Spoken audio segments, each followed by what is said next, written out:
Ok, bon, ben, je vais introduire la webinaire en vous remerciant tous d'être là.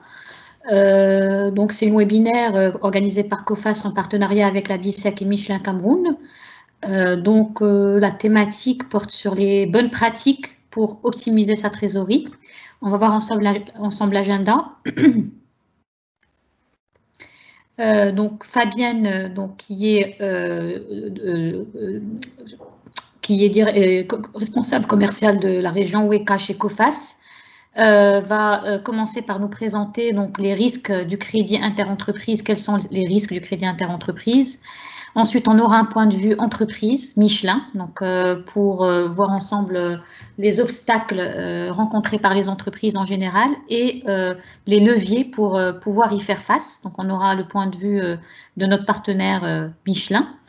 Ensuite, on aura un point de vue bancaire pour connaître les moyens d'accompagnement des entreprises dans l'optimisation de leur trésorerie et dans la gestion de leur poste client. Et enfin, Fabienne reviendra sur les best practices de rentabilisation du poste client et d'optimisation de trésorerie. Et on finalisera donc, on clôturera la webinaire par une session de questions-réponses. Donc, on a parmi nous, next slide, please. Donc, on aura parmi nous donc Fabienne aussi, précédente, ouais, coordinatrice COFAS West and Central Africa. Mathieu Takoukam, donc, qui est directeur financier de SMPC Michelin. Et Jules Njega, qui est directeur pôle réseau de la BICEC BCP. Voilà, donc je laisse la parole à Fabienne pour introduire l'événement. Très bien, merci Bouteina et merci mesdames, messieurs, encore une fois d'avoir pu trouver du temps pour vous joindre à nous dans le cadre de cet échange qui s'inscrit dans des rendez-vous mensuels que COFAS organise depuis un certain temps déjà. Nous avons décidé d'échanger avec vous par le biais digital qui facilite aujourd'hui les échanges. Nous avons plusieurs horizons, plusieurs pays qui sont autour de ce webinaire que nous organisons ce matin. C'est un rendez-vous mensuel. COFAS accompagne les entreprises dans divers pays et nous avons choisi cette thématique qui tourne autour de la gestion de la trésorerie. Le mois dernier, vous vous souvenez, pour ceux qui étaient déjà avec nous, nous avons échangé sur comment rassurer ses partenaires d'affaires dans le cadre de la crise Covid. Pour ce mois, nous avons trouvé qu'il était intéressant, important de pouvoir échanger sur comment optimiser sa trésorerie. Pour vous, des chefs d'entreprise qui avaient au quotidien des sujets sur des tensions ou même des excédents de trésorerie. Nous allons pour cette session faire un focus sur les tensions de trésorerie, la tension naissant du décalage entre les délais de règlement de vos clients qui sont parfois très longs et des délais de règlement de vos fournisseurs qui sont malheureusement plus courts. Donc, la trésorerie, c'est tout simplement le disponible que vous avez en caisse ou en banque. Donc, pour cette thématique, nous avons choisi deux partenaires de haut vol, qui sont donc le directeur financier de Michelin, Mathieu, qui au quotidien gère la trésorerie, gère les sujets liés à la gestion de la trésorerie de son entreprise, et Jules, qui est le directeur pôle réseau. Jules, qui est le directeur pôle réseau de la BICEC. La BICEC étant partenaire de COFAS depuis plus de 10 ans dans le cadre de la facturage sur le Cameroun. Donc, si on va sur la next slide, Corinne. Alors, la tension de trésorerie, parce qu'on va faire un focus vraiment sur la partie tension plutôt que l'excédent, parce que nous pensons que les tensions de trésorerie sont plus récurrents que les excédents. Les tensions de trésorerie naissent, comme je disais, du décalage entre le délai de règlement de vos clients et le délai de règlement à vos fournisseurs. Le délai de règlement client part du fait que vous acceptez d'octroyer du crédit à vos clients. Vous avez fait une livraison, vous avez facturé, mais votre client bénéficie d'une certaine échéance pour pouvoir vous payer. Donc, le crédit interentreprise qui génère le décalage entre la livraison, la facturation et le paiement va également générer cet impact sur votre trésorerie. Le crédit interentreprise naît du fait que vous êtes dans un environnement concurrentiel. Donc, ça peut être une opportunité pour vous parce que c'est une arme commerciale qui permet de stimuler les ventes et de générer davantage de clients. Quand on est dans un environnement concurrentiel, il est plus intéressant pour un fournisseur d'accorder un délai de règlement à ses clients et ainsi de capter ces clients-là qui voudront justement bénéficier de cette échéance de règlement. Donc, accorder du crédit est une opportunité commerciale. Elle met le client dans une position de dépendance vis-à-vis de son fournisseur et elle permet ainsi de générer davantage de ventes. Mais c'est également une contrainte. Une contrainte, pourquoi? Parce que dans un environnement où on est sur de la PME, la plupart du temps, le crédit s'impose. Parce que la PME, elle est prestataire de services, elle livre du matériel à des grandes entreprises qui, pour la plupart du temps, imposent des délais de règlement à ses clients. La PME n'a pas d'autre choix que de subir en fait le décalage qui va générer de cette échéance-là.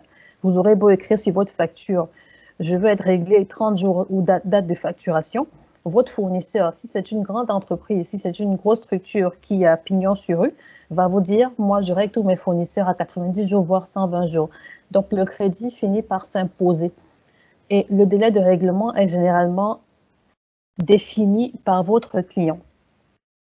Donc, cette position fait en sorte que vous, en tant que fournisseur, vous n'avez pas d'autre choix que de subir ce crédit que vous aurez octroyé à votre client. Si on va sur la prochaine slide. Donc, le crédit interentreprise, qui est donc une opportunité et une contrainte, finit par être une activité risquée. Activité risquée, pourquoi? Parce que vous avez deux situations. Soit votre client vous règle tardivement, soit il ne vous règle pas du tout.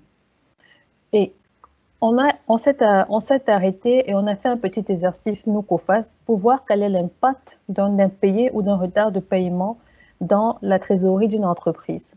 Ce petit tableau vous permet d'avoir une évaluation pour savoir, lorsque vous avez fait une facturation et que vous avez une certaine marge bénéficiaire, vous avez là l'impact financier que vous allez devoir supporter pour compenser la perte.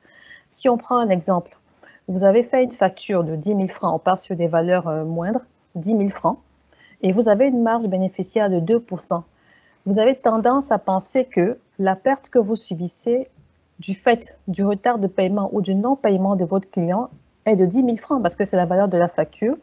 Mais quand on creuse bien, on se rend compte que quand on vend à 10 000 francs et qu'on n'a que 2% de marge, la marge finalement c'est 200.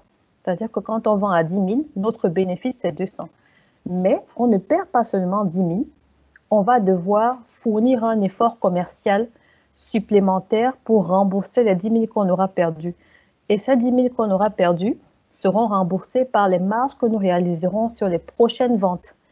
Ça veut dire que votre marge qui est de 200 francs, vous devrez vendre autant de fois qu'il faudra et réaliser 500 000 francs de chiffre d'affaires pour rembourser les 10 000 francs que vous avez perdus. Donc, un impayé, finalement, a un impact plus important sur la trésorerie de l'entreprise en fonction des marges que vous réalisez. Plus vos marges sont faibles, plus vous aurez un effort commercial à fournir pour rembourser la valeur d'un impayé. L'impact d'un impayé pour des entreprises qui ont des marges importantes sera moins important, moins élevé que les petites entreprises ou alors des entreprises qui ont de très, très faibles marges. Donc, vous voyez ici que il est important de bien structurer son crédit interentreprise de sorte à ne pas avoir un impact important sur sa trésorerie. Nous avons également quelques statistiques. 80% des entreprises font face à des défauts de paiement. C'est une pratique, c'est une habitude et elle est davantage ressentie dans des environnements où il n'y a pas de loi sur le délai de paiement. Vous avez des pays où il n'y a aucune réglementation, il n'y a aucun élément qui encadre les retards de paiement. Dans certains pays, dans certains horizons, vous avez des intérêts de retard que vous pouvez facturer à vos clients, mais dans d'autres, non. Donc, 80% des entreprises font face à des défauts de paiement et 40% d'entreprises sont en faillite du fait de l'impayé. Donc, l'impayé a finalement un impact très important sur l'entreprise et on se rend compte qu'on a 40% d'entreprises qui subissent, qui ferment carrément parce qu'elles ont un volume important, un stock important d'impayés. Donc, ce qui nous amène à réfléchir sur comment est-ce qu'une entreprise peut optimiser sa trésorerie, quelles sont les bonnes pratiques, quels sont les éléments qui peuvent encadrer la gestion de la trésorerie, comment est-ce qu'un directeur financier au quotidien qui gère les fournisseurs, qui gèrent les clients, comment est-ce qu'un directeur financier se positionne dans la gestion de sa trésorerie, comment est-ce qu'un banquier se positionne dans l'accompagnement des entreprises, dans la gestion de leur trésorerie, et qu'est-ce que COFAS peut apporter en plus, comment est-ce que COFAS évalue l'optimisation de la gestion de la trésorerie pour une entreprise. Donc, je vais donc laisser Mathieu se positionner en tant que directeur financier de Michelin sur les éléments qui lui permettent d'optimiser sa trésorerie aujourd'hui. Merci. Excusez-moi, vous m'entendez? Oui, nous vous entendons, monsieur. Voilà, en fait, j'avais levé la main, mais je sais que certainement, ce n'est pas visible là-bas, je ne sais pas pourquoi. Est-ce qu'on peut poser une question juste quand on a un petit souci? On attend la fin de la séance. On attend la fin de la séance, monsieur Bang, pour poser des questions, si vous nous le permettez. Comme ça, on avance dans la présentation et vous regroupez toutes vos questions pour la fin. Oui, je suis tout à fait d'accord, mais cela pourrait être un peu difficile parce que au moment où ce qui a été dit, bon, quand on revient dessus quelques temps après, bon, souvent c'est un peu difficile de voir réellement la réalité. Chose. Mais bon, c'est votre méthodologie, je me conforme, il n'y a pas de problème. Merci. Surtout que vous aurez peut-être la réponse à votre question dans l'intervention de Mathieu ou de Jules. Donc, notez bien votre question, s'il vous plaît. Nous serons ravis de pouvoir y répondre à la fin des présentations. Merci. Mathieu? Oui, merci. Merci, Fabienne. Et bonjour à tous les panélistes. Donc, j'aimerais directement sur le mot de Fabienne en précisant qu'effectivement, l'une des préoccupations des entreprises, sinon la majeure, c'est bel et bien le renflouement de sa trésorerie. Or, dans un contexte marqué par la pandémie de la COVID-19, les entreprises traversent une double crise caractérisée principalement par la fermeture ou l'arrêt des activités dans certains secteurs d'activité, la fermeture totale ou bien le ralentissement des activités dans les secteurs dits nécessaires ou indispensables. Sur le plan purement économique, on assiste à une réduction sensible des flux et les conséquences sont très, très visibles. C'est qu'on constate que la réduction des échanges commerciaux est criarde. On constate également qu'il y a une baisse drastique de la masse monétaire donc, en circulation. Et enfin, on se rend compte qu'il y a une chute progressive des liquidités, donc de la trésorerie nécessaire au financement du fonds ou du besoin en fonds de roulement des entreprises. Et cela n'est pas sans conséquence dans la mesure, prochain slide s'il vous plaît, où la trésorerie a un impact réel sur l'activité de l'entreprise. En ce sens, on peut assimiler un peu, on peut comparer la trésorerie au sang humain, au sang dans le corps humain, en ce sens que le sang doit irriguer tous les organes vitaux de la personne, que cette personne vive. La trésorerie également doit pouvoir alimenter tous les organes vitaux de l'entreprise, notamment le personnel, parce que le personnel a besoin d'un salaire, le personnel a besoin de l'argent pour se mouvoir, le personnel a besoin de l'argent pour se soigner. La trésorerie doit pouvoir alimenter le stock pour les matières premières parce que l'entreprise a besoin des marchandises pour pouvoir vendre pour les entreprises commerciales, de la matière première pour pouvoir produire les biens. L'entreprise doit faire face aux charges extérieures Et seule la trésorerie peut permettre à l'entreprise de pouvoir subvenir à ses besoins, là, notamment les impôts, notamment les services tels que le transport, l'eau, l'électricité, le loyer pour des entreprises qui sont locataires. L'entreprise a également besoin de la trésorerie pour financer ses immobilisations, les immobilisations de production, les immobilisations de transport et les immobilisations d'équipements de matériel de bureau et matériel de transformation. Prochain slide, s'il vous plaît.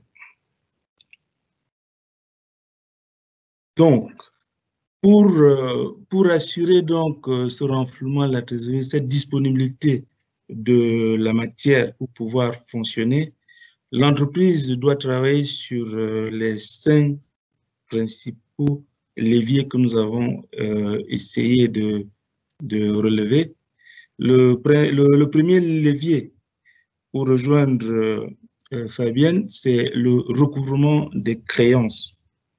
Alors, qui dit recouvrement des créances, en fait, pour mieux recouvrer sa créance, il y a un préalable, c'est que la facturation initiale doit être déjà conforme. Il y a les conditions de forme qu'il faut respecter et les conditions de fond. Les conditions de forme, il faut par exemple que sur une facture, on s'assure que les numéros de contribuables sont bel et bien portés, que la TVA figure en chiffres et le taux également. Il faut s'assurer également au niveau des conditions de forme qu'on a respecté les remises, qu'on a respecté les quantités commandées, qu'on a respecté les items qui ont été effectivement commandés. Il faut également s'assurer que les factures, lorsqu'elles sont faites, doivent être déposées à temps chez le client parce qu'en fait, les délais de paiement courent à partir de la réception effective de la facture. Il faut également relancer ses clients à temps, parce qu'il ne faut pas attendre la dernière minute l'échange pour pouvoir relancer son client. Il faut préparer donc, il faut anticiper sur la relance. Et voilà. Donc, ça, c'est déjà le premier aspect qu'il faut s'assurer que l'entreprise a balisé donc sa facture au départ pour être sûr de maximiser donc le paiement à l'échéance. Le deuxième levier porte sur la réduction des charges. En fait, les charges qui entraînent les décaisses doivent être limitées au strict minimum. On doit dépenser, certes, mais il faut s'assurer que les dépenses sont essentielles.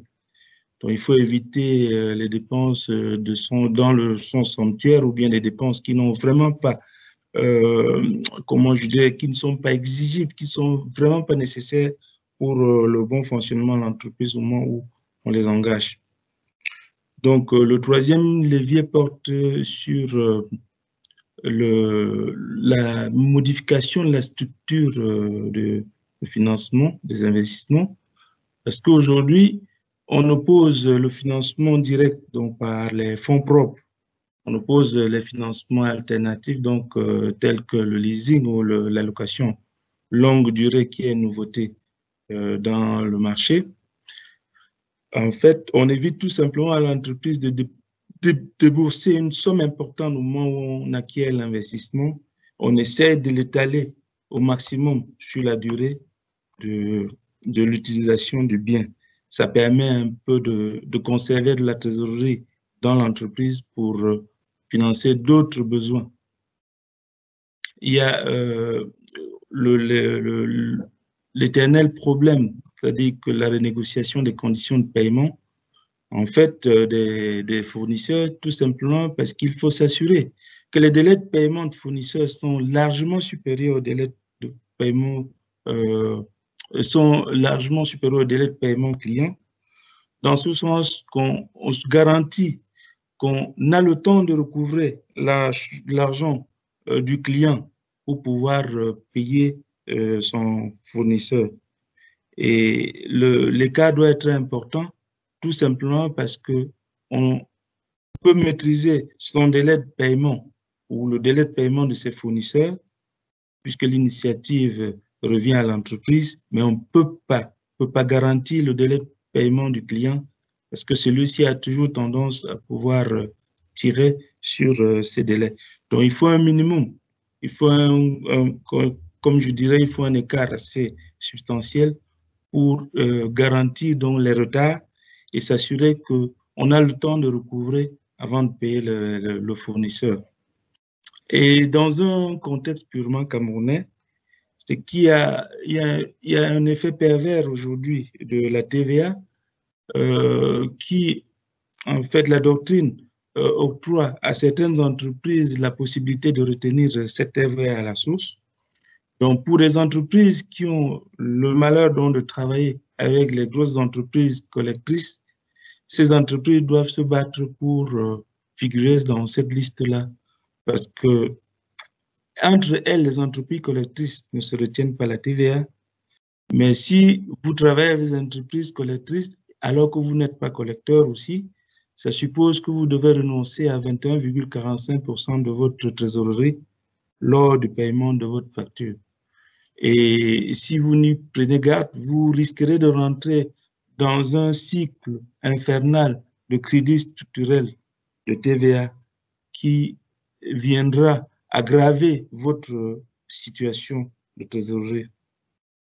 Donc, voilà à peu près les 5 leviers sur lesquels il faut absolument jouer pour pouvoir garantir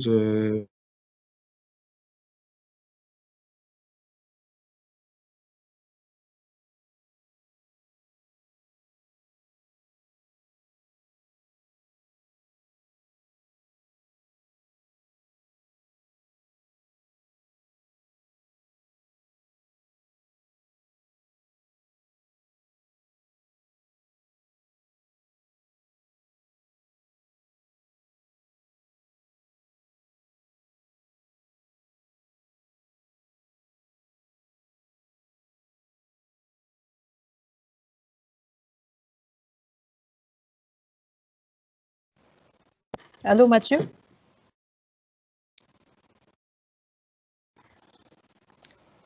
J'ai l'impression que nous avons perdu Mathieu. Il y a une coupure.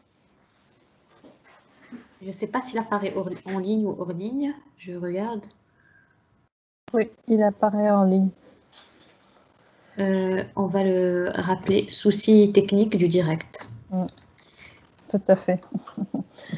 Donc, si on revient en attendant le retour de Mathieu sur les 5 leviers qu'il a relevés, Corinne, si tu veux revenir sur la slide précédente. Donc, nous avons le recouvrement des créances qui permet de récupérer rapidement les fonds qui sont dus par les clients, mais le recouvrement des créances passe en amont par une prestation qui est complète et qui est exigible. Nous ne pouvons recouvrer des créances que si elles sont exigibles. La réduction des charges, Mathieu en a parlé, par des dépenses essentielles. C'est une des missions d'un directeur financier, d'un CFO, de savoir déterminer ou sélectionner les dépenses prioritaires dans l'entreprise, de sorte à optimiser ses dépenses. Ah, nous avons Mathieu.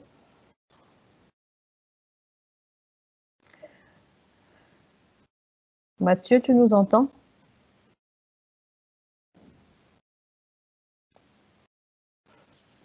Allô, Mathieu?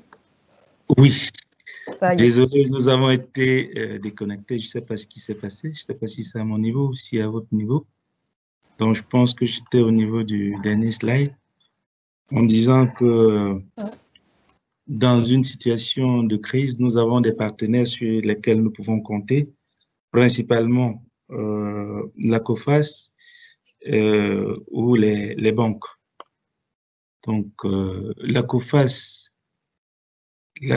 est un partenaire qui intervient en amont pendant notre activité et à la fin du processus, en ce sens que la COFAS peut nous conseiller dans les choix des crédits à accorder, c'est-à-dire qu'il y a une analyse qui est faite au préalable et la COFAS vous dit à quel niveau vous pouvez vous engager par rapport à un crédit que vous voulez accorder à un de vos clients, ce qui limite le risque de de perte de la créance au moment où vous voulez recouvrer.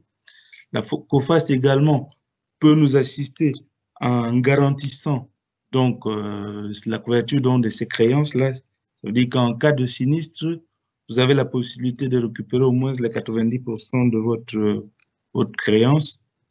Mais également, la COFACE peut nous apporter également un concours financier, un concours, comment je dirais, matériel et technique, en ce sens que elle a les bras plus longs que les entreprises, donc elle peut aider une entreprise à recouvrer une créance, même si cette créance initialement n'avait pas été couverte.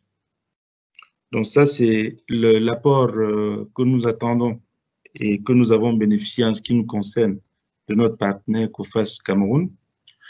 L'autre partenaire qui n'est pas aussi négligeable, en fait, c'est la banque que nous a accordé ces concours. Donc, la banque doit mettre à la disposition de ses clients des concours financiers qui garantissent en fait les meilleurs taux et surtout les meilleurs délais de remboursement. Voilà. Donc, voilà à peu près ce que je peux vous apporter comme expérience personnelle. Les leviers que j'ai soulevés plus tôt, ça, c'est les outils sur lesquels nous avons travaillé pendant ces dernières années pour essayer d'améliorer notre situation de trésorerie.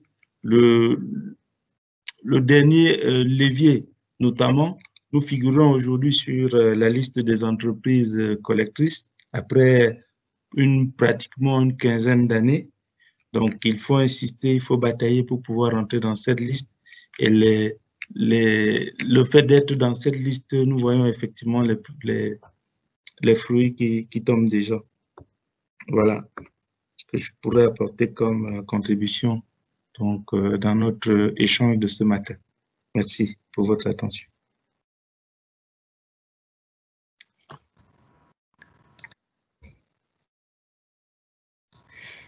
Merci beaucoup Mathieu.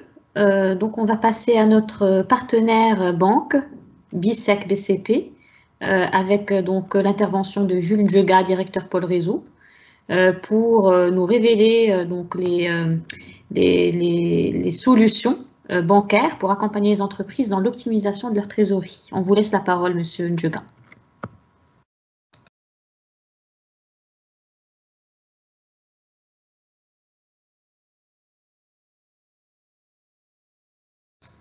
Je ne sais pas si votre micro est en mute.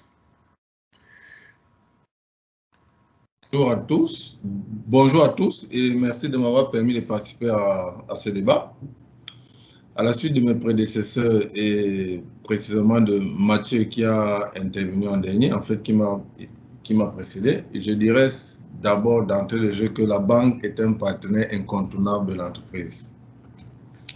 Alors, partenaire incontournable, la relation banque-entreprise, c'est une relation en fait qui doit être considérée comme une relation durable et d'une durée pratiquement il y a la durée de vie de l'entreprise parce que la durée de vie d'une entreprise, elle est indéterminée. Donc, comment dans le cadre de cette relation, la banque accompagne l'entreprise? Pour accompagner l'entreprise, il faut d'abord connaître ce que c'est qu'une entreprise. Et vous convenez avec moi que quand vous connaissez quelqu'un, quand vous êtes proche d'une personne, quand vous cheminez avec quelqu'un, quand vous échangez avec la personne, quand vous cherchez à découvrir la personne, vous décelez ses besoins et vous essayez de voir à votre niveau comment faire pour pouvoir l'aider à faire face à ses besoins. Donc l'entreprise, c'est quoi concrètement? Et c'est le fait qu'une ou deux personnes se mettent ensemble et réunissent un certain nombre d'éléments, c'est-à-dire les fonds, le matériel, les hommes, pour développer une activité, une idée ou bien un projet dans l'optique de créer de la richesse, c'est-à-dire les biens et services, et pour générer du profit. Donc voilà un peu ce que c'est que l'entreprise. Et dans le cadre de son existence, dans le cadre de développement de son activité, dans un environnement bien précis, elle a des interlocuteurs, elle a des partenaires avec lesquels elle interagit, c'est-à-dire les fournisseurs auxquels elle s'approvisionne, les clients auprès desquels elle place les biens et services qui ont été créés. Là, c'est le concurrent qui font la même activité qu'elle. Elle a les assurances, les banques et le régulateur qui est en sorte là pour créer les conditions qui vont permettre à l'entreprise de développer son activité. Donc, on peut passer au deuxième slide, s'il vous plaît. Donc, ça m'amène à présenter quoi concrètement. En fait, il faut savoir que l'entreprise, du fait de son existence et de son fonctionnement, qui se traduit par le développement effectif de l'activité, en fait, il y a un problème de trésorerie qui est toujours généré. Ici, je parle de ça parce que moi, en qualité de banquier, je me dis, optimiser la trésorerie d'une entreprise ne se limite pas seulement à aller se pencher sur son problème de tension de trésorerie. Donc, le fait de développer l'activité parce qu'elle existe, elle fonctionne, ça crée de facto toujours un problème de trésorerie qui peut se présenter sous deux ordres. Soit on a la liquidité et il faut la fructifier, soit on n'a pas de la liquidité et on doit faire face à une dépense. Il va falloir se tourner vers un partenaire qu'on appelle la banque, qui va vous permettre, ou bien qui va vous accompagner, ou bien qui va vous assister, ou bien qui va vous permettre de faire face à cette dépense. Et la dépense dans une entreprise peut être de deux types. Soit c'est une dépense d'investissement, c'est-à-dire le financement du CAPEX, soit c'est une dépense de fonctionnement, financement du cycle d'exploitation. Et le fait de financer ou bien de réaliser ces deux dépenses contribue à permettre à l'entreprise de continuer à développer son activité. Donc, ça nous permet de chuter sur le troisième slide pour dire, OK, quand on a en face une entreprise qui fonctionne régulièrement, qui a une activité qu'elle développe et qui génère des problèmes de trésorerie, si le problème de trésorerie, c'est un problème lié au fait qu'on a la liquidité, il faut la fructifier. Nous, côté banque, on a des outils qui peuvent permettre à l'entreprise de fructifier cette liquidité. Au niveau de la banque, on a un outil classique qu'on appelle le dépôt à terme. C'est un placement bancaire. On permet à l'entreprise de placer sa trésorerie auprès d'une banque sur une période. Elle peut être à court terme, elle peut être à moyen terme. De toutes les façons, c'est sur une durée assez brève. Par contre, on peut également donner la possibilité à l'entreprise de fructifier sa liquidité en lui donnant la possibilité de souscrire à des opérations sur les marchés financiers. J'ai essayé, en fait, je vous présente ça en tenant compte du contexte camerounais. C'est vrai que dans d'autres pays où la finance ou bien les marchés financiers sont assez développés, on a plus d'outils et on a des outils assez quand même sophistiqués pour pouvoir résoudre ce genre de problème au niveau des entreprises. Donc, dans notre contexte, on peut vous donner la possibilité de faire vos placements sur les actions au niveau du marché financier, sur les obligations, voire même sur des obligations convertibles. Mais dans d'autres environnements, on a même la possibilité, en termes de trésorerie d'une entreprise, de faire des placements qu'on appelle overnight, sur une nuit. C'est-à-dire que si on a de la liquidité aujourd'hui et on va faire face à une dépense demain, peut-être à 10 heures, on a la possibilité de placer cette liquidité en fin de journée. Et demain matin, à la première heure d'embauche, on la récupère avec un bonus. Et on a la possibilité de faire face à la dépense immédiate à laquelle il faut répondre. Donc, on a également la possibilité de souscrire aux bons de trésor qui sont généralement émis par les États quand ils ont besoin des fonds sur une période courte. On a la possibilité d'amener les entreprises à placer leurs trésoreries et les fructifier sur ce genre d'outils, à partir de ce genre d'outils. Par contre, quand la trésorerie n'est pas suffisante, ou bien quand la trésorerie, quand on n'a pas de liquidité pour faire face à une dépense, là on a un besoin de fonds pour faire face à une dépense. Et ici, l'entreprise peut avoir besoin de fonds pour faire face à une dépense d'investissement ou à une dépense de fonctionnement. Au niveau de la dépense d'investissement, au niveau des banques, l'outil c'est quoi? C'est simplement un prêt moyen ou long terme. C'est des prêts classiques Par contre, on peut également avoir des financements spécialisés, on peut avoir du crédit bas, on peut avoir de la location longue durée, mais dans des environnements où les marchés financiers sont extrêmement évolués, sont assez sophistiqués, on a la possibilité de lever également des fonds sur les marchés primaires ou sur le marché secondaire. Sur le marché primaire, c'est quoi? On émet simplement des titres d'obligation ou bien des titres d'action sur le marché. Ça permet que des investisseurs ou bien ceux qui ont de l'argent qui veulent les placer souscrivent et ça permet à l'entreprise d'obtenir des fonds pour pouvoir réaliser son investissement.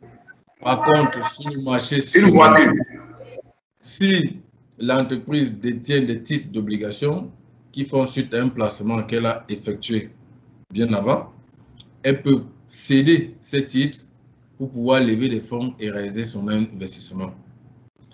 Au niveau pour ce qui concerne le cycle d'exploitation, ça va me permettre de chuter, en fait, de rejoindre Fabienne et Mathieu parce qu'ils sont beaucoup plus focalisés sur les décalages entre les paiements, entre le règlement des fournisseurs, les délais de règlement fournisseurs et les délais de règlement clients.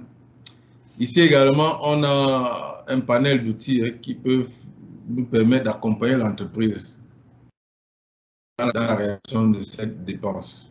En fait, du besoin, quoi, qui peut permettre d'accompagner l'entreprise afin qu'elle puisse faire aux besoins créés du fait de ce décalage entre les délais fournisseurs et les délais clients. Nous avons le découvert, la facilité des caisses, le crédit spot, l'escompte commercial, les avances sur facture, l'escompte documentaire, la facturage. Si vous permettez, en fait, je peux expliquer chaque type d'outil, mais puisque nous sommes dans un débat, les gens poseront sûrement les questions.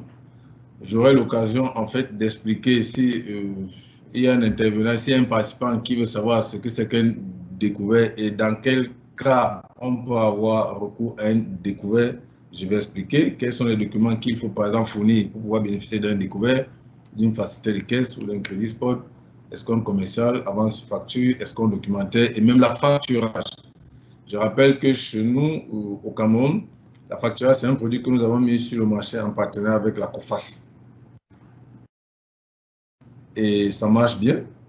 Donc, je pourrais également me pencher dessus avec la collaboration de Fabienne pour dire clairement, en fait, comment dans notre environnement, ça se passe. C'est vrai que dans d'autres environnements, certaines banques créent carrément une filiale dédiée qui s'occupe de ça, mais au Cameroun, chez nous à la BICEC, c'est une entité à l'intérieur de la banque qui s'en occupe, mais en partenariat avec la COFAS qui a également l'expertise technique pour nous accompagner dans le cadre de la commercialisation de ce produit. Voilà présenté brièvement les solutions que la banque, ou bien qu'une banque peut apporter à une entreprise pour lui permettre d'optimiser sa trésorerie. Sachant que quand on parle d'optimiser une trésorerie, ça peut être une trésorerie qui est excédentaire, donc il faut fructifier la liquidité. Ça peut être qu'on se retrouve dans une situation où on a besoin de fonds pour faire face à une dépense.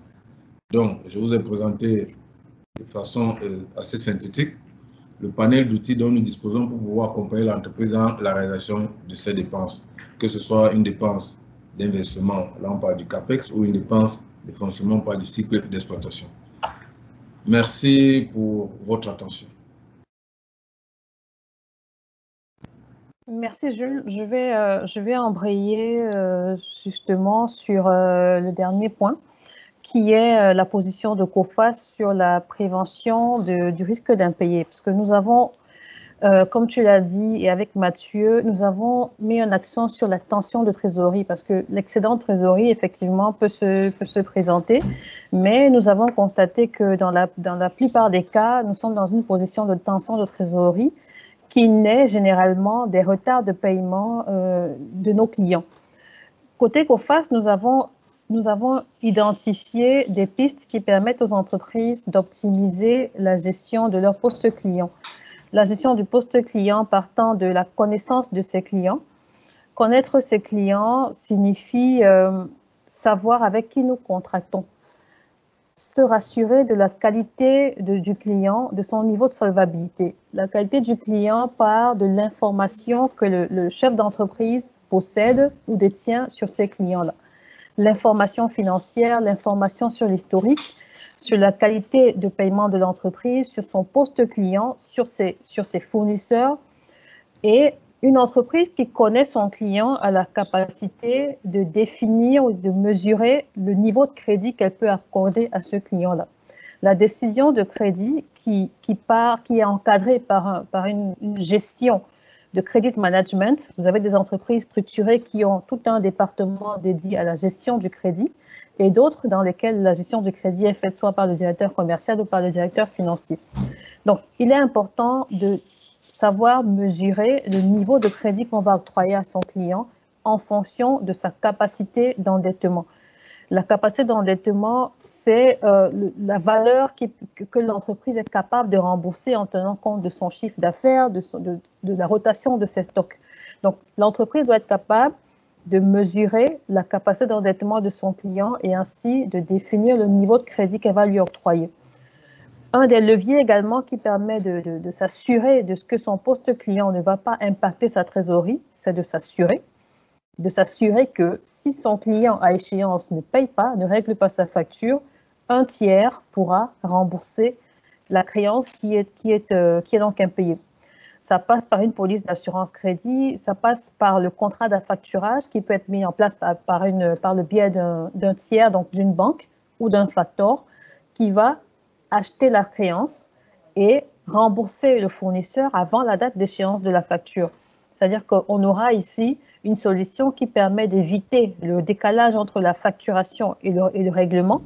Le facteur va payer le fournisseur et se faire rembourser par ses propres moyens. Enfin, on a parlé de l'optimisation du recouvrement, Mathieu en a parlé, l'optimisation du recouvrement qui part de la facturation, qui est donc exigible, et de la qualité des relances qui sont faites par l'entreprise. La relance avant échéance, la relance après échéance. Donc, gérer et optimiser son recouvrement qui permettra en aval, d'optimiser les flux de remboursement de ses clients. Donc, globalement, vous avez là le processus qui est identifié par COFAS et qui vous permet, vous, en tant que chef d'entreprise, d'optimiser votre trésorerie qui, finalement, découle de la gestion de votre poste client. Je vous remercie et sans transition, nous allons pouvoir prendre vos questions et y répondre. Merci.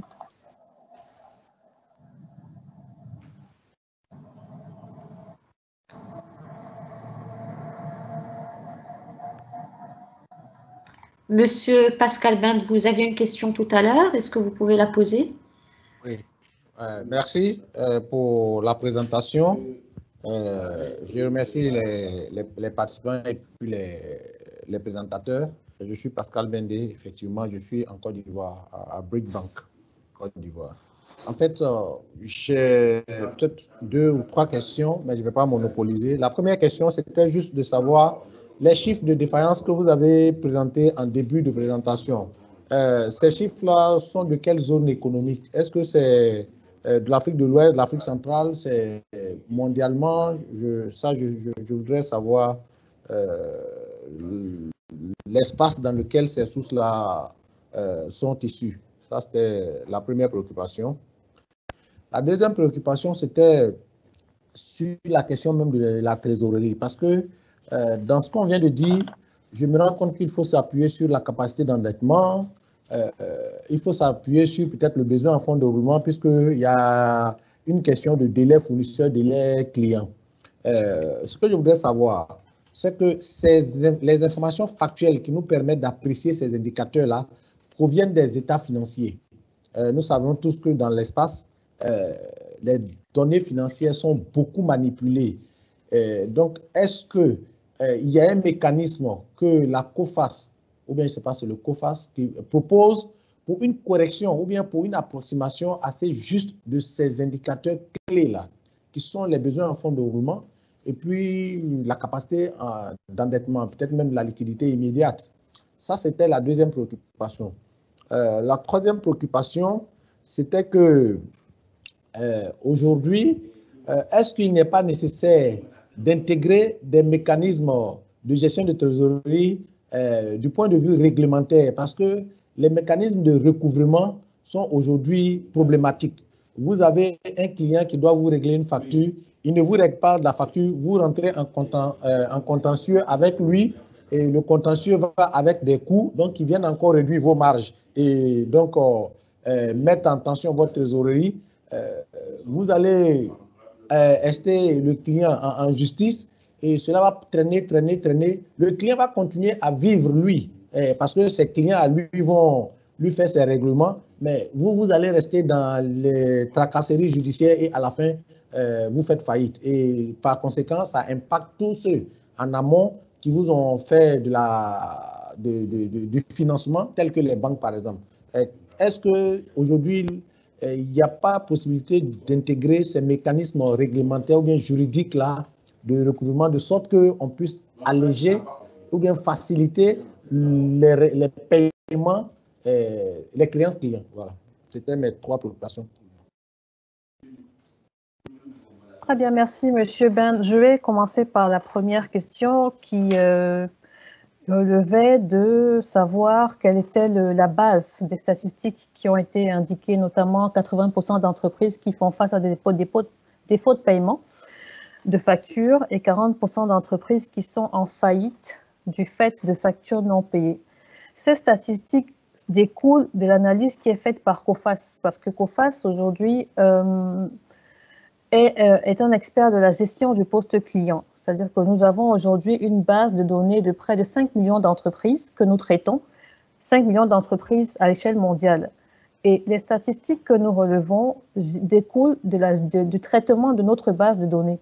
Nous avons constaté que de notre base de données, les entreprises qui font des défauts de paiement et qui donc impactent leurs fournisseurs nous permettent d'avoir un ratio sur la base justement des informations que COFAS traite au quotidien.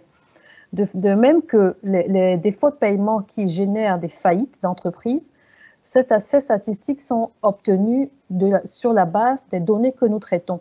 Donc, les ratios que nous avons aujourd'hui partent des informations que COFAS collecte et que COFAS traite à échelle mondiale. Bien évidemment, les ratios vont varier d'une zone à une autre, d'un pays à un autre, mais vous avez là une vue globale du comportement de paiement sur la base des informations collectées et traitées par COFAS. Sur le deuxième point, le défaut de paiement, comme vous avez dit, naît du fait que parfois on n'a pas su évaluer la capacité d'endettement d'une entreprise, son niveau de solvabilité. Et vous demandiez comment est-ce que COFAS parvient à gérer le fait que l'information sur certains pays, notamment en Afrique centrale et en Afrique de l'Ouest, l'information n'est pas précise, l'information n'est pas toujours disponible, l'information n'est pas toujours véridique. Donc, vous souhaitez savoir comment est-ce que COFAS parvient à gérer tout ça et à évaluer les entreprises. Il faut dire que le réseau de COFAS, justement, est très large. La première source d'information, c'est l'entreprise elle-même. Nous avons des informations que nous collectons auprès de l'entreprise qui nous permettent de savoir quelle est sa situation financière. Mais ces informations, nous les comparons, nous faisons des rapprochements auprès d'autres sources. C'est-à-dire que vous avez aujourd'hui dans ce webinaire le banquier. Nous avons la capacité de vérifier auprès du banquier ou auprès d'autres sources si l'information que nous avons est véridique. Ce qui fait que mis ensemble, quand nous mettons ensemble toutes les sources que nous exploitons, nous avons la possibilité de définir, d'avoir une information à peu près précise, en tenant compte bien sûr du contexte, en tenant compte de ce qu'il y a. On sait tous comment ça se passe dans nos environnements, le bilan fiscal, le bilan de la banque, mais nous avons quand même cette capacité aujourd'hui de pouvoir mettre tout cela ensemble et d'avoir l'information véridique qui nous permette d'apprécier la qualité, la solvabilité d'une entreprise. La troisième question que vous avez posée, c'est comment est-ce qu'on peut intégrer la réglementation dans la gestion des délais de paiement? D'ailleurs, c'est une solution que nous espérons tous. C'est-à-dire que nous espérons tous que sur nos différents pays, nous aurons une loi. Peut-être que l'un des participants pourra compléter mon propos, mais nous espérons tous qu'il y aura une loi qui sera bientôt définie pour encadrer les délais de paiement. Dans certains pays européens, vous avez une réglementation qui vous dit, si vous avez un retard de paiement de tel nombre de jours, votre fournisseur peut vous appliquer un intérêt de retard. Vous pouvez être esté en justice dans le cadre bien précis. Mais dans d'autres environnements, vous n'avez pas cette réglementation. Et notre souhait, justement, c'est que les autorités prennent en compte les contraintes des entreprises et accompagnent les entreprises de sorte qu'elles ne subissent plus les retards de paiement de leurs clients qui, comme vous l'avez dit, pour certains, continuent à travailler, continuent à fonctionner ou pour d'autres disparaissent totalement. Donc, nous allons dans votre sens de dire que nous espérons vraiment que nous aurons bientôt une réglementation précise qui accompagnera et qui encadrera le crédit interentreprise. Merci.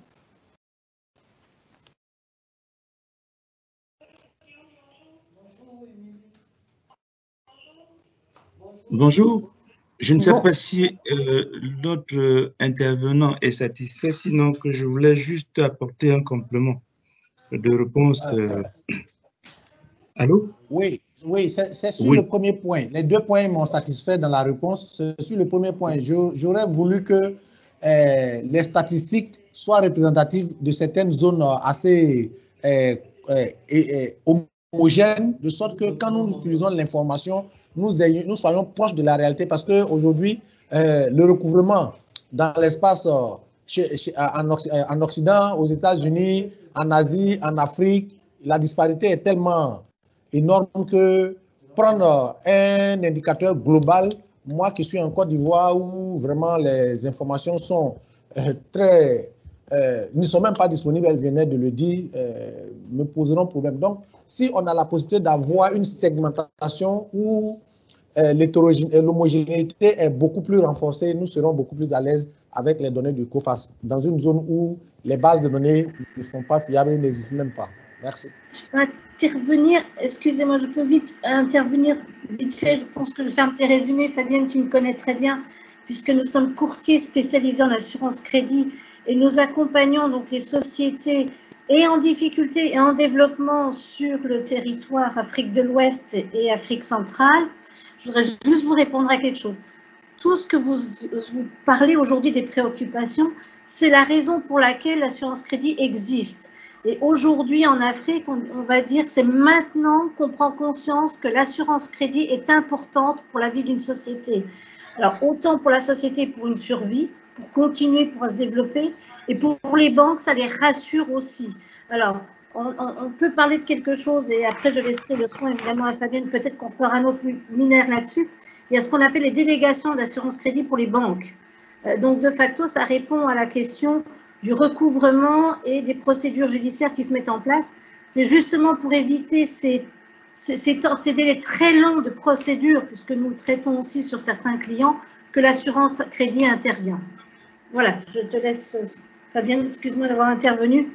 J'essaie de plus alors, s'il vous plaît, est-ce qu'on peut avoir des informations, un peu plus d'informations sur l'assurance crédit dans notre produit? Oui, monsieur, nous pourrons vous contacter à la fin de ce webinaire et vous laissez-nous juste un petit message dans le groupe d'échange et nous vous contacterons pour vous apporter des éléments là-dessus. Et monsieur Bend, nous avons déjà fait des études sur les délais de paiement dans certains pays. Je pense qu'au Maroc, nous l'avons fait. Je parle sous le contrôle de mes collègues qui sont présents. Et nous prenons en compte l'intérêt que vous avez et nous pourrons envisager de faire la même étude sur la Côte d'Ivoire, sur le Cameroun, sur le Sénégal, de sorte à avoir des statistiques plus précises sur ces pays-là. Merci.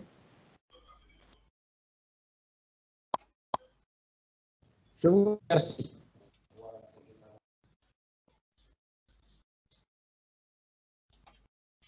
Allô? Allô? Oui, bonjour. Allô? Allô? Oui, bonjour, monsieur, nous vous entendons. Oui, bonjour, madame. Excusez, j'ai eu un petit souci au niveau de ma connexion. J'ai pris le séminaire au stade de la solution qu'on apportait à l'optimisation pour optimiser la trésorerie.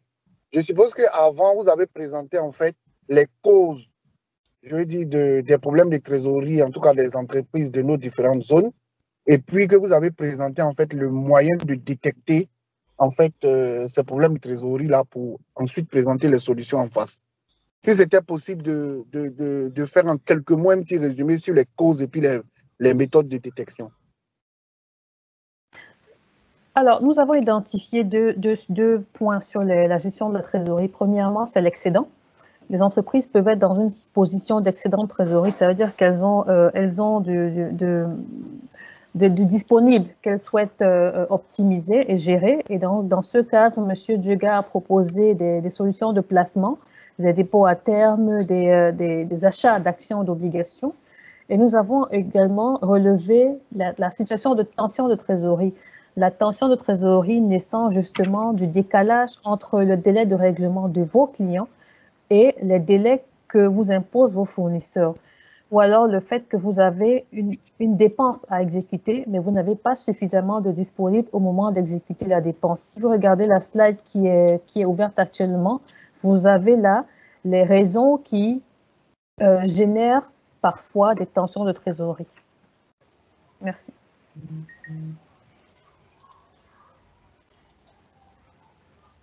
Mais Mathieu, peut-être toi, en tant que directeur financier, tu peux revenir sur ces éléments-là. Quelles sont, toi, les situations qui t'amènent à avoir des tensions de trésorerie? Oui, effectivement, comme on le disait tout à l'heure, c'est que le contexte du Covid est venu aggraver un peu la situation. Parce que lorsque les entreprises ferment ou bien ne fonctionnent pas normalement, il y a une baisse de circulation donc de la masse monétaire sur le marché. Mais également, il y a des facteurs en fait dans la vie d'une entreprise qui génèrent des décaisses, notamment le paiement des salaires, notamment l'acquisition des immobilisations, notamment le décalage entre le délai de recouvrement et le délai de paiement des factures fournisseurs, notamment également l'acquisition de matières premières ou des marchandises dans le cadre des entreprises commerciales. Donc, lorsqu'on n'y fait pas très attention, on peut se retrouver dans une situation d'illiquidité du fait qu'on a un besoin en face de soi et qu'on ne soit pas capable de pouvoir honorer. Et comment faire donc pour éviter de se retrouver dans une situation comme celle-là? Voilà donc les leviers que nous avons évoqués, notamment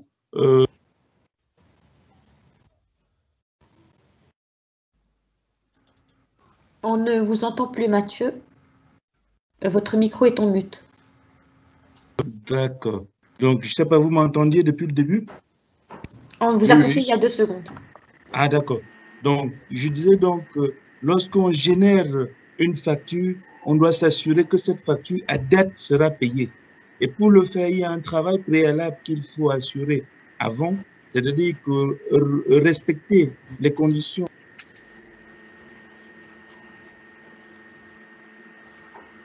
Mathieu, ton téléphone est mute. Je ne sais pas pourquoi ça passe systématiquement en mute. Bon, je vais mettre le doigt là-dessus. Donc, qu'est-ce que je disais, c'est qu'il faut s'assurer effectivement que les conditions de forme et de fond sont respectées pour qu'on ne rejette pas votre facture à l'échéance. Donc, il y a également la réduction des charges, c'est-à-dire que les charges inutiles, en fait, non indispensables pour une entreprise, il faut éviter de les engager à tort et à travers. Il y a la modification de la structure de votre investissement, c'est-à-dire qu'il faut éviter de passer, d'utiliser vos fonds propres pour pouvoir financer un investissement. Lorsque vous avez à côté de vous des mécanismes qui vous permettent donc d'avoir la jouissance du même bien en étalant dans le paiement dans la durée, il faut également jouer sur les délais, comme je le disais. Le fournisseur doit être payé le plus tard possible pour s'assurer, pour garantir le recouvrement des créances du client avant le paiement. Et je disais qu'on peut garantir les délais de paiement des fournisseurs puisque l'initiative appartient à l'entreprise, mais on ne peut pas en revanche garantir le délai de paiement du client parce que celui-ci a toujours tendance à tirer sur ces délais-là. Donc, si la marge de manœuvre n'est pas assez importante, vous allez vous retrouver dans une situation où vous allez payer vos fournisseurs et de recouvrer les créances clients plus tard.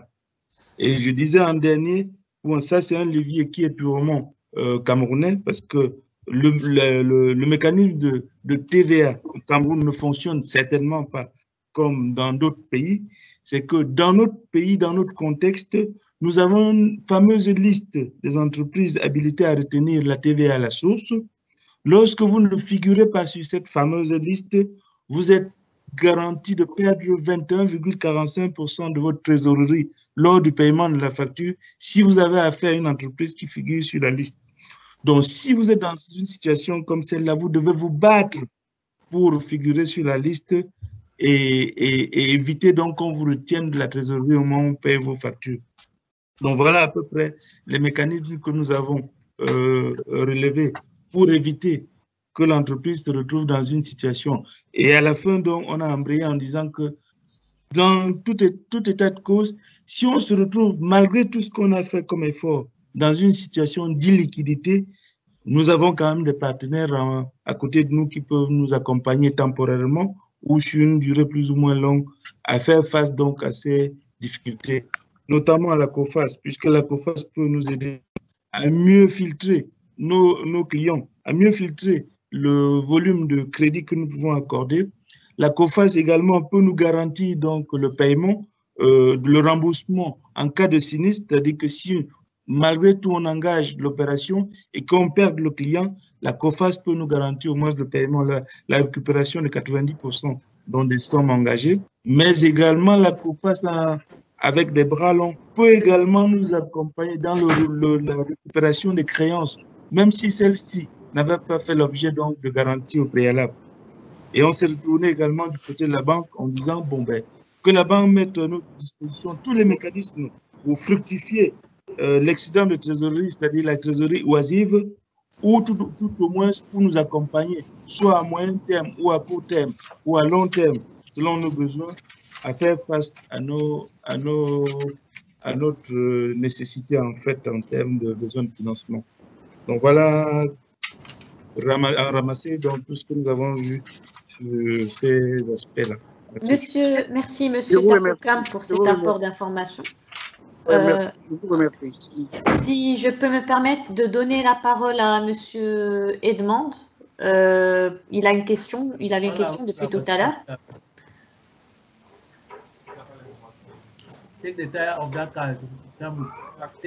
Allô?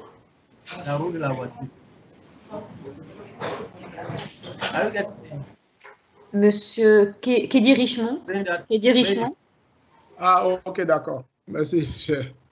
En fait, juste c'est une contribution que je voudrais faire parce que dans les interventions tout à l'heure, il a été question de gestion de la trésorerie, de la liquidité excédentaire pour une PME.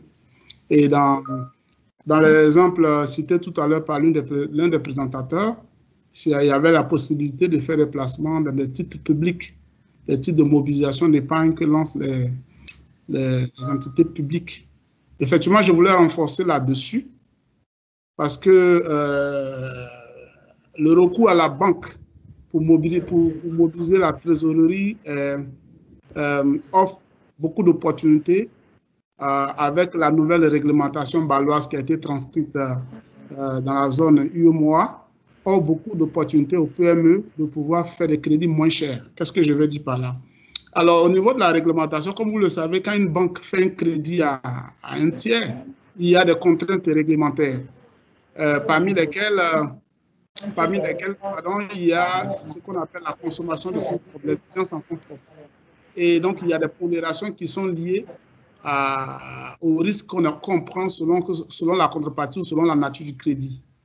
Et dans ces risques pondérés-là, la couverture par des titres publics a un impact très, très important parce que lorsque vous avez un engagement que vous couvrez par un titre public, le risque pondéré devient nul. Donc, il n'y a pas d'exigence en fonds propres pour la banque qui vous fait ce crédit-là. Donc, une PME qui a des titres publics peut facilement aller remobiliser de la liquidité auprès de la banque et aura moins de contraintes parce que les banques ont peur de financer les PME à cause de l'absence de sûreté et facturent souvent très cher. Mais une PME qui a des titres publics peut aller facilement recourir à des financements auprès des banques. Et puis, ce sera un peu moins cher et on leur exigera moins de garanties que de nantir ces titres-là. C'est un peu cette contribution-là que je voudrais faire. Je pourrais même aller jusqu'à dire, si une entreprise veut faire un investissement, l'entreprise peut acquérir des titres publics qui lui permettent déjà d'avoir des intérêts et proposer ces titres-là en couverture de ses investissements. Et ça permettra à la PME quand même d'optimiser ses marges. C'est un peu la contribution que je voulais faire parce que cela est tiré de la récente transcription baloise dans la zone de présence de l'Union économique et monétaire ouest-africaine. Merci.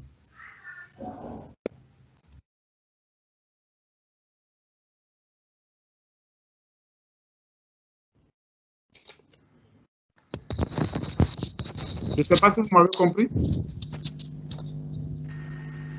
Très bien, merci. Oui. Nous avons une demande d'intervention de Monsieur Aaron Domaine. Une question pour la BISEC.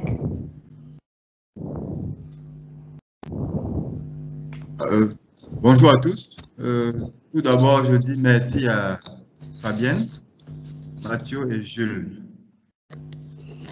pour leur brillante intervention. Ma question s'adresse particulièrement à Jules. Concernant les différents produits qu'il a présentés afin de permettre à l'entreprise d'optimiser sa trésorerie. Je vais m'appesantir sur deux produits, notamment la facturage et l'avance sur facture. Donc, Jules, de ton expérience de banquier dans notre environnement, Afrique subsaharienne, quels sont les avantages concernant la facturage que tu as décelés pour la banque et surtout pour l'entreprise? Et concernant l'avance sur facture, quelles sont les contraintes? Merci.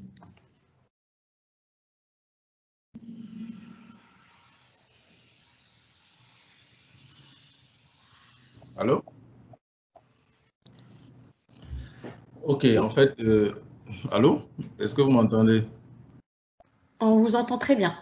Ok, donc si j'ai bien compris, il me demande en fait de présenter, de faire la différence, en fait de présenter la différence entre l'avance sur facture et la facturage et de ressortir les avantages pour la banque et aussi les contraintes pour l'entreprise. Si j'ai bien compris, Aaron. Donc déjà, il faut savoir que... Allô? Oui, pour la facturage, les avantages pour l'entreprise et pour la banque, et pour l'avance sur facture, les contraintes pour la banque, pour l'entreprise plutôt.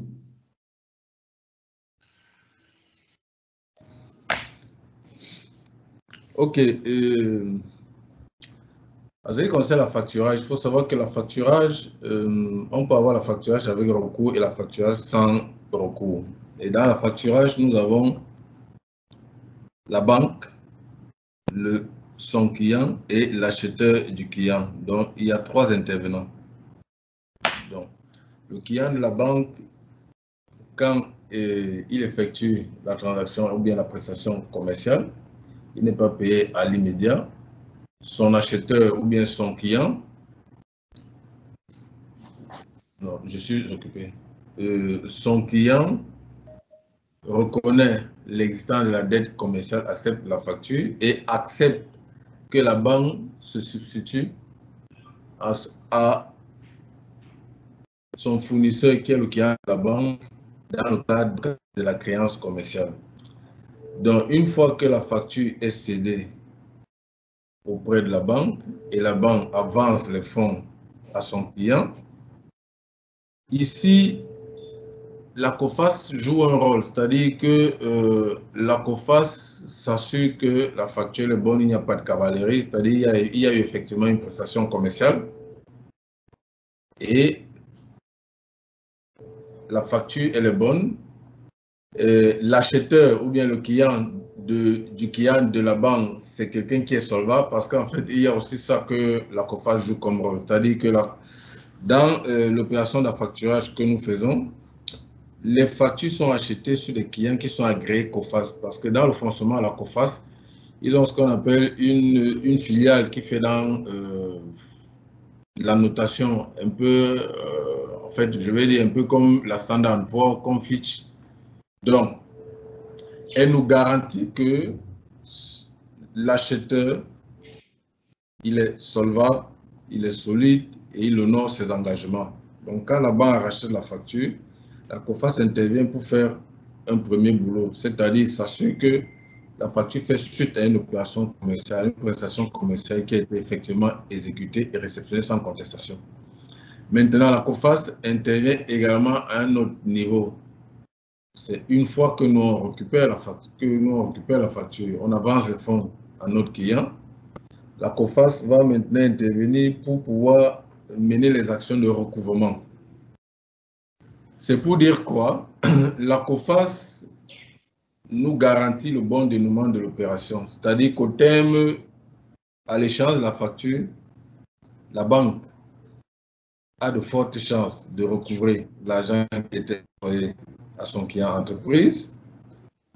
La COFAS également nous assure que la facture qui a été achetée avec des fonds qui ont été avancés au client fait suite à une opération commerciale qui a été effectivement réalisée. Donc voilà un peu l'avantage pour le client. L'avantage pour l'entreprise, non, voilà l'avantage pour la banque. L'avantage pour l'entreprise qui est client de la banque se situe au niveau, en termes de trésorerie, elle n'est pas obligée d'attendre l'échéance de la facture, l'échéance de la créance commerciale pour pouvoir disposer de la ressource qui va lui permettre de continuer à faire face aux dépenses qui rentrent dans le cadre du développement de l'activité de l'entreprise. Donc, il y a la disponibilité immédiate de la trésorerie.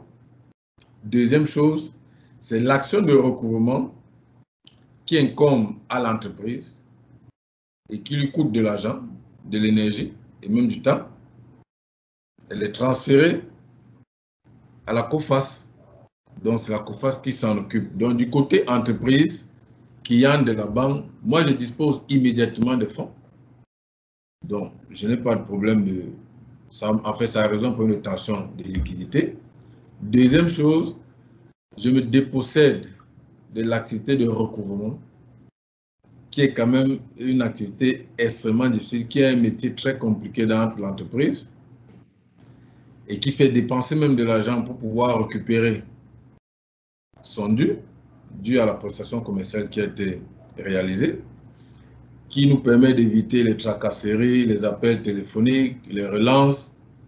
Donc voilà un peu l'avantage pour l'entreprise. Maintenant, au niveau de l'avance sur facture, elle est risquée parce que la relation, c'est en B2B, c'est la banque et le client. Il n'y a plus, en fait, l'acheteur ou bien le client du client à la banque, il n'est pas connu.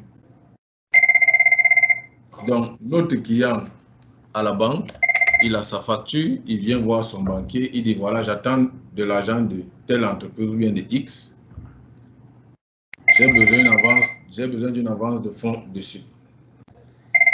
Là, honnêtement, en tant que banquier, la prestation du risque ou bien le risque en allant faire cette opération pour la banque est plus élevé.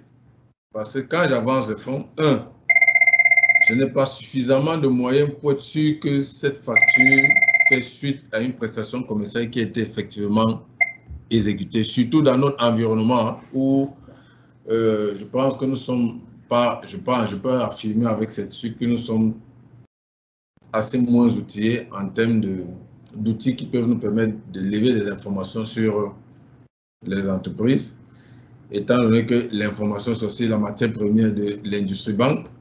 Donc, je n'ai pas suffisamment d'outils pour pouvoir lever l'information pour être sûr que j'avance des fonds sur une facture qui fait suite réellement à une opération ou une prestation commerciale qui a été exécutée.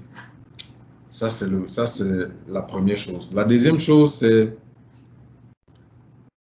même si on a une prestation commerciale qui a été effectivement réalisée, l'acheteur je n'ai pas d'éléments qui me permettent d'être rassuré sur sa solvabilité, sur sa fiabilité. Et c'est d'autant plus que l'acheteur peut ne pas être aussi client à la banque. Quand l'acheteur est encore client à la banque, c'est plus facile. Mais si l'acheteur est client d'une autre banque, étant donné que nous sommes dans des environnements où l'information, comme je l'ai dit déjà tout à l'heure, elle n'est pas, en fait, on n'a pas d'outils assez sophistiqués pour pouvoir lever des informations déjà exhaustives et même fiables. Pour moi, c'est encore un autre risque, donc c'est aussi problématique pour la banque. Donc là, la banque est plus exposée dans l'avance sur facture que dans le facturage.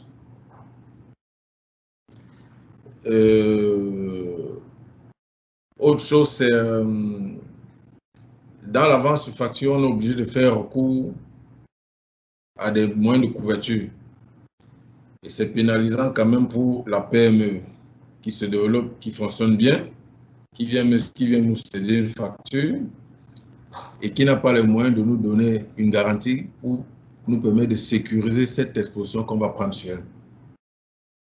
Alors que dans le facturage, on n'en a pas besoin. En fait, l'entreprise n'a pas cette exigence-là. Donc voilà, je ne sais pas si, Aaron, j'ai répondu à ta préoccupation. Tout à fait, merci.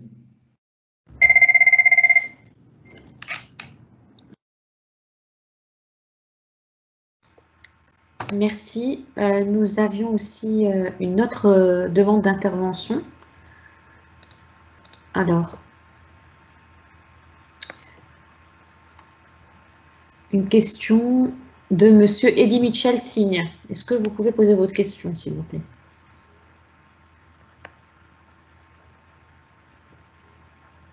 Monsieur Signe.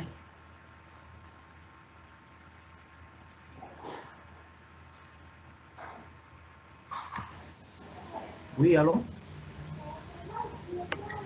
Oui, vous vouliez poser une question, à vous la parole. Oui, je tiens d'abord à vous féliciter tous les panélistes. Ma préoccupation est destinée à M. Fopa. Lors de son intervention, il nous a dit que l'entreprise a une durée indéterminée. Alors moi, je pense lors de la création d'une entreprise, il est toujours mentionné dans son acte de naissance, le registre de commerce, une durée de 99 ans. Donc, je ne comprends pas pourquoi il dit que la durée est indéterminée. Donc, je voulais avoir plus de clarification sur ça. Merci. Allô? Oui. Ok. En fait, je pense que la question est destinée à M. Dieguenon, à M. Fopa, parce que je pense que vous avez sûrement mal prononcé le nom. Je vais vous répondre. En fait, quand je dis que la durée de vie d'une entreprise est indéterminée, vous convenez avec moi que quand on dit 99 ans, en fait, c'est à titre indicatif. 99 ans, on aurait pu dire 100 ans ou plus de 100 ans. Mais quand on met une durée aussi longue, c'est simplement une façon de faire comprendre que c'est une durée indéterminée. Parce que, je vous prends un cas, au terme des 99 ans, l'entreprise n'arrête pas de fonctionner. L'entreprise ne cesse pas d'exister. Je vous prends le cas, par exemple, d'un groupe comme le groupe Bolloré. Bolloré, aujourd'hui, quand vous entendez parler de Bolloré, celui qu'on vous présente, je pense, sauf au risque de me tromper, fait partie de la 6e génération. C'est-à-dire, il ne sait même pas comment ce groupe a pris naissance, comment ça s'est passé, qui étaient même ceux qui ont créé ce groupe et comment ils ont commencé, bien qu'il y ait un lien de parenté entre eux. Donc, les groupes qui existent depuis depuis des siècles, il y a des entreprises qui ont plus d'un siècle. Est-ce que ces entreprises-là, si vous allez voir leur statut, on n'a pas mis 99 ans, mais est-ce qu'au terme de 99 ans, elles ont arrêté de fonctionner, elles ont cessé d'exister, elles ont été mises en cessation d'activité? Non. Je J'espère avoir répondu à votre question. Je peux contribuer, s'il vous plaît, Pascal? Allez-y, je vous en prie. En fait, pour simplement dire que du point de vue comptable, il y a ce qu'on appelle le principe de la continuité de l'exploitation qui garantit aussi ce que monsieur vient de répondre pour dire qu'il y a quand même une durée assez plus ou moins indéterminée d'activité. Marché de l'entreprise en général. Moi seul, combien de réunions aujourd'hui ici? C'est ce que je voulais dire pour contribuer.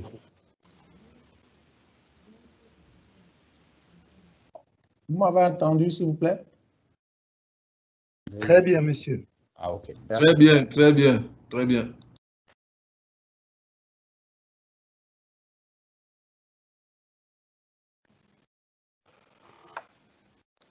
Merci, monsieur. Est-ce que nous avons une autre question ou une autre intervention?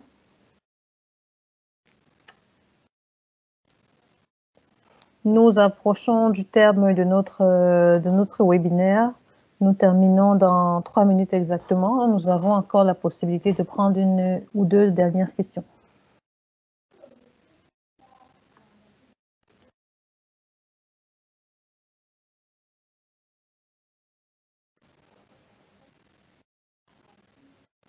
Monsieur ou Madame Sakina, vous pouvez ouvrir votre micro et poser votre question. Merci. Bonjour tout le monde, je suis Madame Sakina du Maroc, donc j'aimerais bien poser une question à Monsieur le banquier, excusez-moi, j'ai pas le nom. Donc, comme vu qu'on a des transactions avec l'Afrique, le problème qui se pose souvent, c'est le rapatriement des fonds. D'après expérience, les dirigeants de sociétés avec qui nous travaillons, ils sont honnêtes, solvables, ils ont bien l'intention de nous payer, mais quand ça arrive au niveau de la banque, il y a toujours des retards. Et parfois, on n'arrive même pas à recevoir les fonds. Et je ne comprends pas exactement pourquoi. Et ça nous est arrivé avec un client au Mali, même avec un crédoc, et qui était garanti avec une banque de premier ordre, on n'a jamais réussi à se faire payer. Et c'est finalement le client qui a payé directement sans faire jouer le crédit. Merci beaucoup pour votre éclaircissement. Allô? Oui, allô?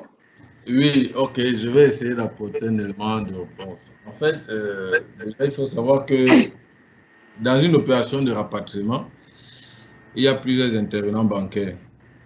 Vous êtes, par exemple, je prends un cas, vous avez une entreprise au Mali qui a effectué une prestation commerciale sur un client à l'étranger.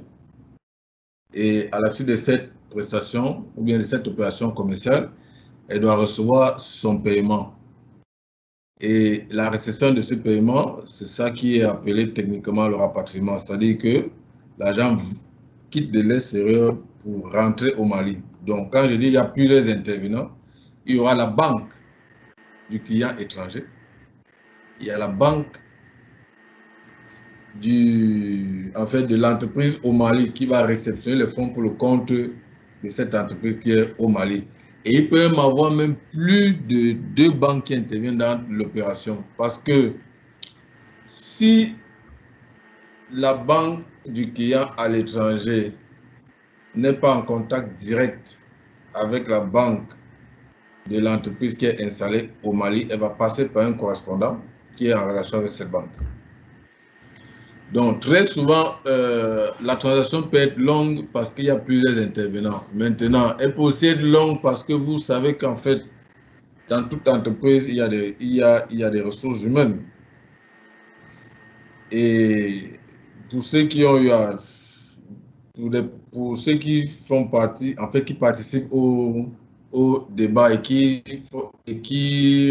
exercent dans le métier de la gestion des ressources humaines, vous savez tous comme moi que nous avons des éléments qui sont compétents, des éléments qui sont moyennement compétents, des éléments qui sont peu compétents. Il peut y avoir des gens qui sont laxistes.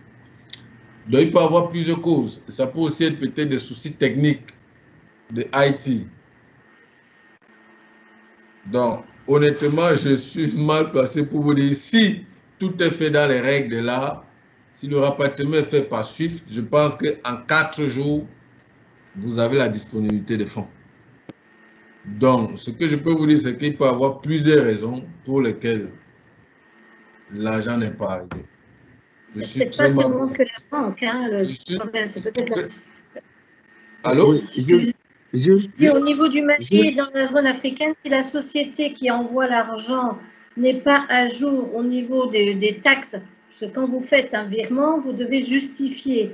Et donc, de facto, la banque vous demandez, vous, en tant que banque, tous les documents du ministère des Finances. Donc, si la société qui émet un virement, même si elle a un crédoc ou quoi que ce soit, n'est pas à jour avec le ministère des Finances, le virement ne peut pas partir. Donc, vous pouvez faire tous les crédocs, vous pouvez faire tous les documents, etc. Si le client initial n'est pas à jour fiscalement, ça va être compliqué de faire l'envoi, puisqu'il y a le contrôle de la Banque centrale. Si je ne me trompe pas. Justement, je voulais préciser qu'il y a un acteur majeur aussi qu'il faut prendre en considération, qui est la Banque centrale. Oui. Voilà. Donc, la Banque centrale doit jouer parce qu'en fait, aujourd'hui, il y a un problème de liquidité aussi. C'est-à-dire qu'il faut avoir la disponibilité en termes de devises pour pouvoir effectuer le transfert. Et nous, en Afrique centrale, il y a eu une nouvelle réglementation qui a pris corps, je pense que c'était en avril 2019, et qui a en fait restreint des facilités qu'on avait avant pour pouvoir effectuer les transferts étrangers. Donc, il y a également dans cette question de masse monétaire qu'il faut garantir, qu'il faut contrôler au niveau des régions. Et ça peut également poser problème. Il y a effectivement aussi la régularité de l'entreprise ou bien le fait que l'entreprise soit liquide ou bien soit à jour de ses engagements. Dans notre contexte, c'est l'attestation de non-redevance qui est exigée aujourd'hui. Si vous ne présentez pas votre attestation de non-redevance, aucune banque ne peut exécuter vos transferts à l'étranger. Donc voilà les raisons. Plusieurs paramètres.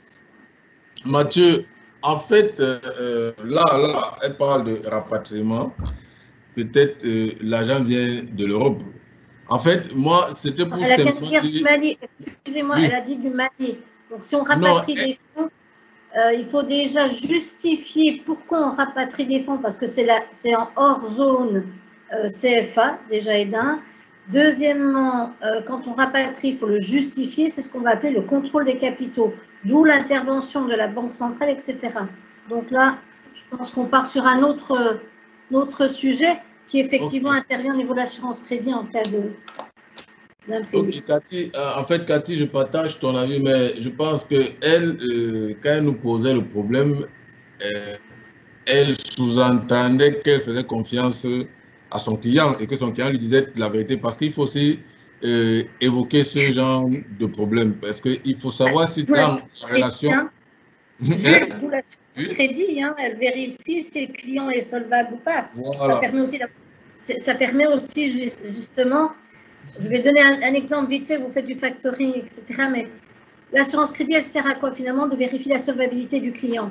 Si par exemple aujourd'hui, une société X, que ça soit interne en Afrique ou à l'Europe, à l'international, veut faire une transaction avec un client donné, et il dit, j'ai pour 1 million je donne un exemple, 1 million de francs CFA d'opération. Si dans le système COFAS dit, OK, le client le connaît, mais on ne peut pas faire plus que 250 000, c'est là le risque aussi. Donc tout ça, c'est toute une stratégie, un travail, une étude, une analyse, et c'est ce qu'on appelle finalement le risk management. Et donc, ce n'est pas si simple finalement de dire j'ai une assurance crédit, ça y est, c'est facile, on y va. Non, non, il y a toutes des contraintes, mais on est là aussi. Alors moi, je parle de nous. Nous sommes spécialisés d'assurance crédit. Nous travaillons énormément avec COFAS et en l'occurrence avec Fabienne. Nous travaillons énormément ensemble pour trouver justement les solutions et nous accompagnons les sociétés avec les banques justement pour faciliter. Donc, en l'occurrence, sur le problème du Maroc, il faut vérifier réellement les paramètres, les informations du pourquoi et du comment ça n'a pas pu réussir leur rapatriement. Il faut vérifier. Et puis, Cathy, pour aller dans ton sens, il faut qu'on conseille à cette dame qui a intervenu et qui fait partie de cette entreprise qu'il faut qu'il sache faire recours à des experts comme vous. Surtout dans ce genre de situation, il y a des mouvements de fonds d'un pays à un autre. On on accompagne, nous, en général, les sociétés, particulièrement en Afrique, hein, et même européennes, qui ont des partenaires africains. Parce que, d'abord, l'Afrique, c'est déjà une mentalité, c'est une façon de travailler qui n'a rien à voir avec l'Europe. Donc, quand on ne connaît pas l'Afrique, on ne peut pas se dire, allez, je vais faire des affaires en Afrique. Non, ça ne se passe pas du tout comme ça. Et c'est toujours la même problématique, en fait, malheureusement, des étrangers ou des gens qui ne connaissent pas véritablement, je vais appeler l'Afrique en dessous du Sahara. Parce qu'en haut, c'est encore autre chose. Donc, c'est vraiment très particulier. Quand on ne connaît pas, c'est vrai qu'on est face à des situations, on se dit, mais c'est pas possible. Mais c'est la façon de travailler, c'est la manière de travailler, et donc de s'adapter au pays ou du moins à cette région Afrique de l'Ouest et Afrique centrale. Il faut juste connaître les mentalités, les procédures, la façon de faire, d'où effectivement on parlait des délais de paiement, etc., etc. Voilà, je pense qu'il y a beaucoup de paramètres qu'il faut. On pourrait discuter des heures, mais c'est très, très intéressant en tout cas. Et même la réglementation, comme a dit Mathieu, qui encadre la... Oui, tout à fait. Tout à fait. Alors, si on ne connaît pas ça en plus, c'est vrai qu'on peut rencontrer malheureusement des situations parfois ingérables. Désagréable. Exactement. Mais on gère. Votre micro est en mute, Madame Katou. Votre micro, Madame Katou. On l'entend pas.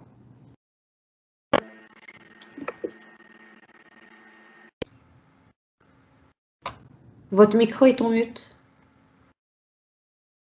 Madame Katou, votre micro. C'est le micro qui s'enlève tout seul. Je crois que c'est le système. Je disais, nous avons la chance d'avoir une expérience avec l'Afrique et nous accompagnons beaucoup, même des banques en Afrique de l'Ouest et des sociétés sur l'Afrique centrale et l'Afrique de l'Ouest. Donc, si des clients ont quelques soucis, on peut toujours vous accompagner et toujours évidemment en binôme avec la COFAS. Merci beaucoup. On peut, je pense, prendre une dernière question. Merci. Béranger Boy. Une dernière Allô. question. Allô. Oui, on vous entend. Oui, très bien. Béranger Boy, d'accord. Juste besoin qu'on fasse une clarification. Il s'agissait des rapatriements des fonds ou des règlements de facture. Parce que pour moi, il y a quand même une petite nuance entre les deux. Déjà, en ce qui concerne par exemple le règlement des factures des fournisseurs, nous ici en Côte d'Ivoire, on a parfois de gros soucis qui ne sont pas forcément liés à la mise à jour, du moins au fait que le client soit à jour vis-à-vis de la fiscalité ou du fisc, pardon, ou des impôts ou de tout ce qu'on veut, mais simplement parce qu'au niveau, par exemple, des banques qui doivent s'assurer des règlements, il y a un souci, soit des devises, soit de lenteur dans le traitement des factures. Et on a parfois des règlements qui devaient prendre 3 jours ou 4 jours, en pris voire 2 semaines. Et c'est ahurissant parce qu'il faut justifier auprès du fournisseur qu'on a effectivement fait le règlement et pourquoi le montant n'est pas arrivé sur son compte, etc. etc. Donc, il y a ça également qui joue. J'ai une autre question, une préoccupation. C'est que parfois, nous, on reçoit aussi des appels d'agents de COFAS qui n'expliquent pas réellement la raison pour laquelle ils souhaitent avoir nos données financières. Donc, on n'en sait rien. Et puis, ils nous demandent donc de produire des états financiers, de produire plein de documents et plein de justifications. Et nous, il y a 1 ou 2 années, on leur a demandé simplement, mais à quel titre et pour quelles raisons nous sommes sollicités pour transmettre nos états financiers. Donc, ça, je pense qu'il y a un problème de communication entre parfois des commerciaux qui appellent les entreprises pour solliciter ce type d'informations, parce qu'on n'en sait rien, et vous savez que c'est des données, je vais dire, personnelles d'entreprise, et les entreprises ne les partagent pas de façon, je vais dire, aussi directe avec des structures qu'elles ne connaissent pas ou dans lesquelles elles n'ont pas forcément confiance. Donc, juste ça. Ok, merci monsieur. Je vais répondre à votre dernière préoccupation qui nous permettra justement de nous rapprocher de la fin de notre webinaire. Vous avez effectivement été souvent contacté par des personnes de COFAS qui vous demandent essentiellement vos informations financières.